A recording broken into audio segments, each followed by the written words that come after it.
জুলাই হত্যাকাণ্ডের বিচার নিশ্চিত করতে হবে, তারপরে অন্য সকল কথা আমরা শুনবো।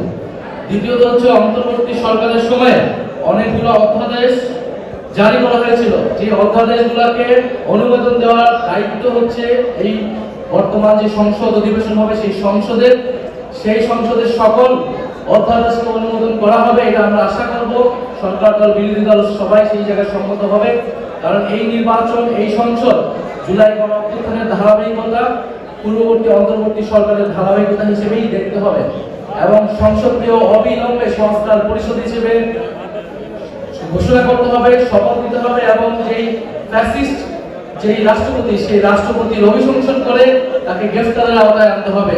আমরা কোনো ফ্যাসিস্টের চিহ্ন এই বাংলাদেশে রাখবো না।